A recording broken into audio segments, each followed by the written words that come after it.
வெளிநாட்டில் வசிக்கக்கூடிய ரிஷபராசி அன்பர்களுக்கு இந்த வாரம் 4ஆம் தேதியிலேருந்து 10ஆம் தேதி வரைக்கும், ஜனவரி 4லேருந்து 10ஆம் தேதி வரைக்கும் எப்படி இருக்குது அப்படின்னு இந்த பதிவில் பார்க்க போகிறோம். வெளிநாட்டில் இருக்கிறவங்க ஏன் அது தனியாக அப்படின்னா, வெளிநாட்டில் எல்லாருக்கும் இருக்க வாய்ப்பு இருக்காது. ஒரு சில பேருக்கு 7, 12, 9 இந்த மாதிரியான இடத்துல ஒரு சில முக்கியமான பார்வை, அந்த இடத்தோட அதிபதி இருக்கக்கூடிய நிலைமைகள், அந்த இடத்துல ஆக்குப்பை பண்ணியிருக்கக்கூடிய கிரகங்கள், இதெல்லாம் தான் காரணமாக இருக்கும். அப்போ வெளிநாட்டில் இருக்கிறவங்களுக்கு அவங்களுடைய ஜாதகத்தில் ஒரு சில விசேஷங்கள் இருக்குது. அதனால வெளிநாட்டில் இருக்கிறவங்களுடைய இந்த வார பலன்கள் அப்படின்னு இதை போடுறோம். வெளிநாட்டில் இந்த வாரம் உங்களுக்கு ரிஷபராசி அன்பர்களுக்கு நிலைத்தன்மையும் ஒரு என்ன சொல்றது, ஒரு முன்னேற்றம் ஏற்படுத்தக்கூடிய ஒரு வாரமாக இருக்குது. உங்களுடைய முயற்சிக்கு ஏற்ற அங்கீகாரம் இந்த வாரத்தில் கிடைக்கும்.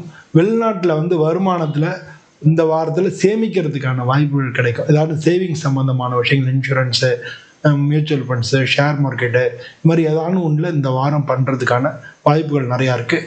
குடும்பத்தில் ஒரு நல்ல புரிதல் உண்டாகும். கொஞ்சம் இதுவாக இருக்கும். முன்னால் இருந்ததுக்கு இப்போ எவ்வளோ தேவைன்னா அது நல்ல ஒரு புரிதல் உண்டாகும். பழைய ஃப்ரெண்டு இல்லாட்டினா உங்கள் ரிலேட்டிவ் யார்கிட்ட இருந்தாலும் உங்களுக்கு ஒரு செய்தி இந்த வாரம் சந்தோஷமான தகவல் இந்த வாரம் வரதுக்கான வாய்ப்புகள் நிறையா இருக்குது. உடம்பு நல்லா தான் இருக்கும். இந்த வாரம் சீராக இருக்கும். கொஞ்சம் கழுத்து, தோள்பட்டை இந்த மாதிரி இடங்கள்ல வலி வரலாம்.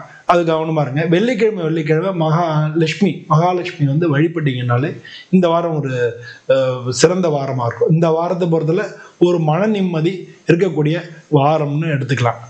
இந்த வீடியோ பிடிச்சா லைக் பண்ணுங்கள், ஷேர் பண்ணுங்கள், கமெண்ட் பண்ணுங்கள். அனைவருக்கும் நன்றி, வணக்கம்.